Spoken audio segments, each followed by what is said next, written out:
In today's video, ladies and gentlemen, Gungans and droids across the galaxy, we are going to be doing an initial character review of the Armor, the latest addition to Star Wars Galaxy of Heroes. Thank you guys so much for coming out to yesterday's stream, where we did a pretty in-depth first day testing of the Armor, and I did some more testing even after the stream, and there are some interesting things about this character, but I gotta say, she is one of the weirdest characters I have tested in a long time in Galaxy Heroes. And the cool thing she does only works kind of in theory on offense, and she's horrible on defense, it seems. We're gonna talk about what I really like about this character, such as creating an indestructible Jedi Master Luke Skywalker, as well as a Sith Eternal Emperor, and it looks like we might also have some Rancor raid potential with her as well. But before we walk the way of the Mandalorian, we gotta walk the way of the YouTuber, and that means... Psst, hey kid, come here. Do you like free-to-play hero collector games that have amazing graphics, hundreds of characters to collect, millions of players? Well, then let me introduce you to our sponsor today, Raid Shadow Legends. I mean, don't just take my word for it. Look at how much Barry loves Raid Shadow Legends. And one of his absolute favorite things about Raid Shadow Legends is the immersive storytelling and all the factions. And why don't we talk about the High Elves today? Feel free to use the links down below in the video description to download the game and get some awesome new play rewards. The High Elves are the oldest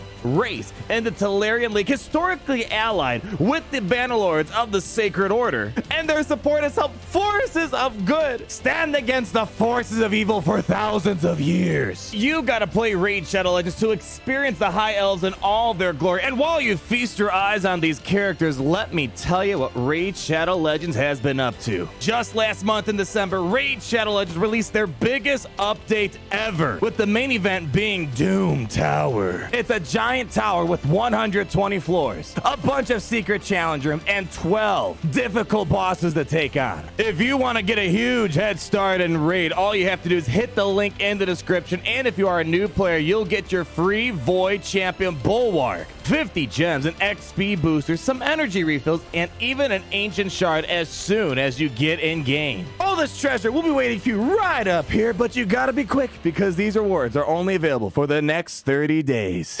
The best way I could describe her is she's kind of like a knockoff brand cereal. When you go to the store, you see the OG cereal, the original cereal, and then you get the off-brand version of it. And she is definitely the off-brand cereal of Wat Tambor. And if anything, the Armor makes you appreciate a lot more what Wat Tambor is capable of. I mean, heck, she even has the same speed as Wat Tambor. So that's why I said she's kind of a slightly off-brand version of Wat Tambor himself. And to a degree, she works kind of like Wat Tambor, where she can pull off some very interesting combos. And my favorite things that we're able to find on the stream yesterday is practically an indestructible Jedi Master Luke Skywalker. When you pair up Wat Tambor with Jedi Master Luke, as well as the Armor, and hopefully she gets to 3 stacks of Beskar ingots, we'll talk about that in a moment, you can make Jedi Master Luke practically invincible. I test this out up against multiple teams even after the stream, and for example, even Sith Eternal Emperor just cannot kill off Jedi Master Luke Skywalker, even things like a Rey or a Jedi Master Luke team. And before you start freaking out that, oh my gosh, it's gonna break defense,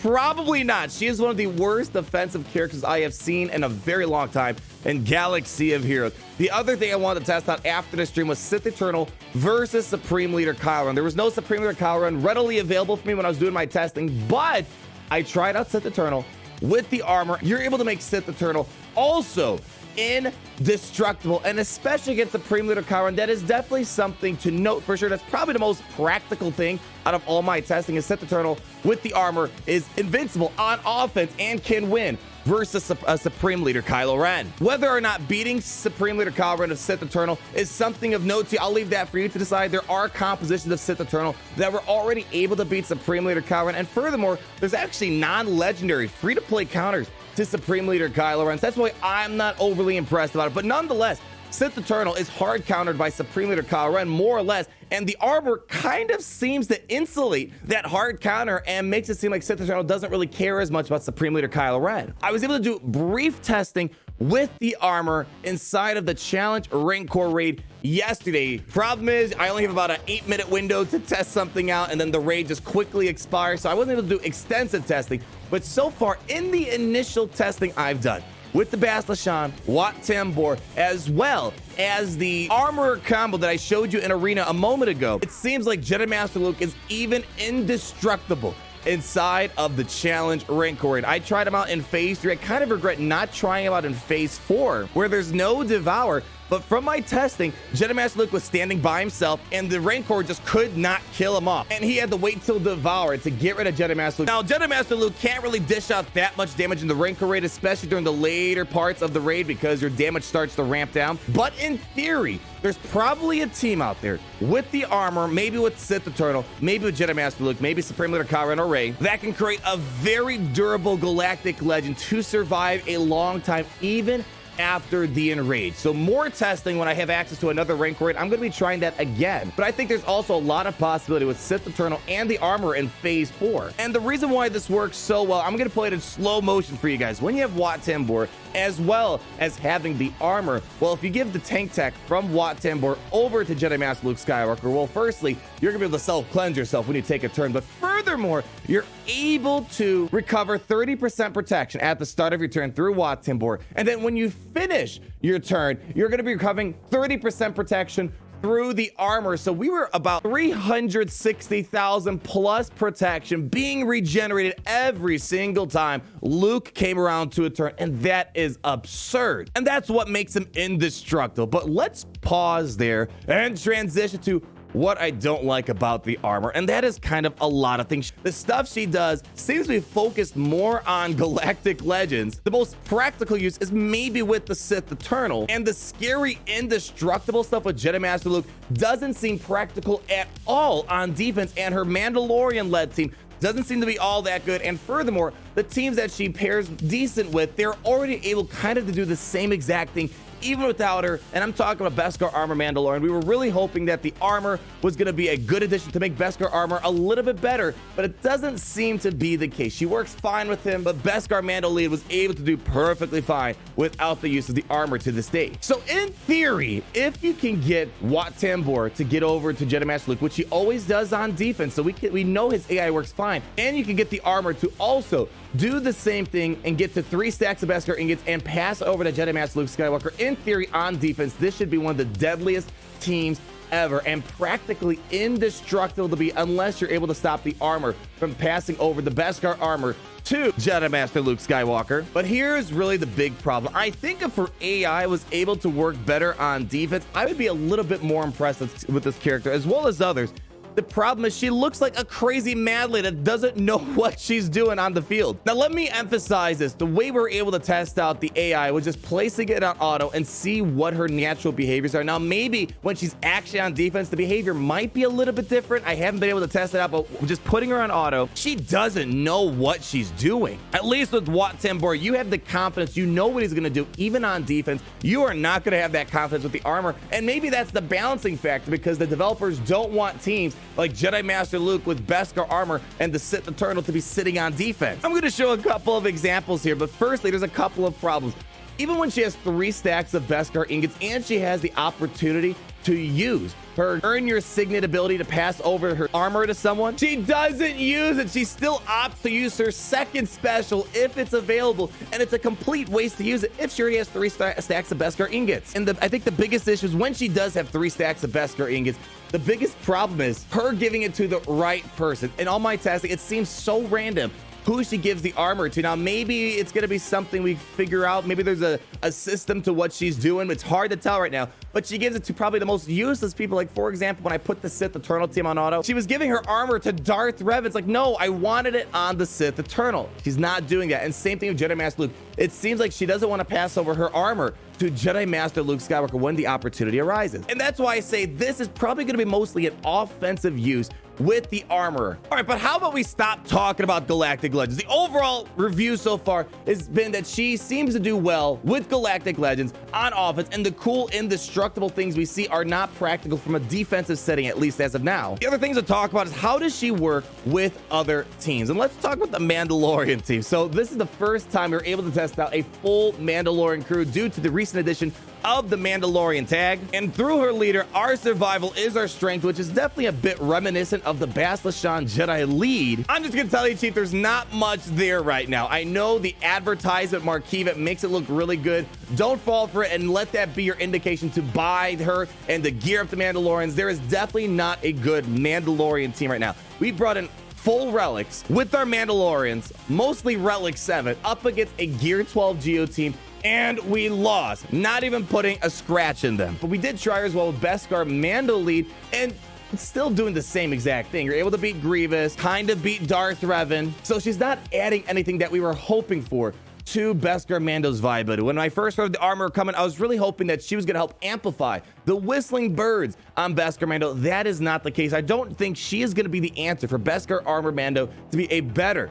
legendary journey character. We tried her out in Geonosis territory battles yesterday. That was some of the most miserable testing I've done in ages. We were already able to make Beskar Mando work very well in Phase 4 of Geonosis territory battle Republic Offensive with the use of veteran smuggler Han Solo as well as Vander Chewbacca. Well, we decided let's put the armor and see if it gets a little bit better. She ruined the viability of Beskar Mando inside of GOTB from at least the one team I was able to test out. And I think really this all just leads down to a couple of core problems that I have with her in general. Yes, there are some cool stuff you could do with her, which is why I wanted to open up with that, but it's not that impressive in the grand scheme of things as of now. And that is because of how difficult it is to get the good tech out of her, the good Beskar armor, I should say, out of her, to pass it around. Watambor, he just passes it around like it's a fire sale, whereas you really have to work for the armor to get going. And when she does take a turn, if she didn't have 3 stacks of Beskar ingots by her first turn, you're left with this weird catch-22 situation.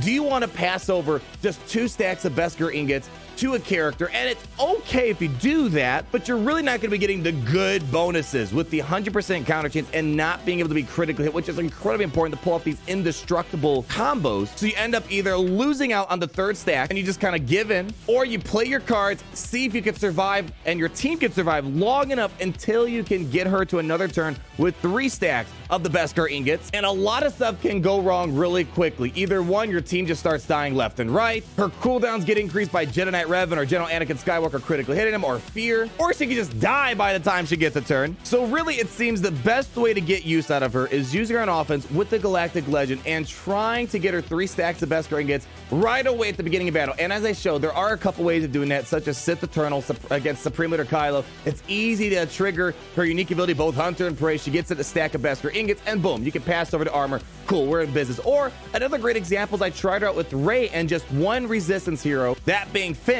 And if you get Rey to use 2 lifebloods before the armor takes a turn, she will have a Beskar ingot ready to go all the way at maximum stacks, because Rey takes a turn, uses lifeblood, Finn goes next, swaps over Terminator Rey, Rey does lifeblood yet again, she falls under 60% health, and boom, 3 stacks of Beskar ingots. You can pass over 3 stacks of Beskar armor over to Rey. So before we wrap up this video, I want to also kind of clarify one thing. Earn Your Signet has been causing a couple of confusion points. Firstly, when you get 3 stacks of Beskar ingots and you distribute it to someone, some people were confused. If you only get that bonus, if you had 3 stacks, you only get that. No, you get the 3 stacks, the 2 stacks, and the 1 stack. And the other question I was able to clarify for myself is what happens if you distribute, let's say you want to open up, you want to play your cards, and you give the 2 stacks of Beskar armor to someone. Some people thought, even myself, that you only need 1 more later on and you can build on top of the 2 stacks of Beskar armor. That is not the case. On the forums, the developer said if you start off with 2 stacks of armor on someone, in order to upgrade them to the 3 stacks of Beskar armor,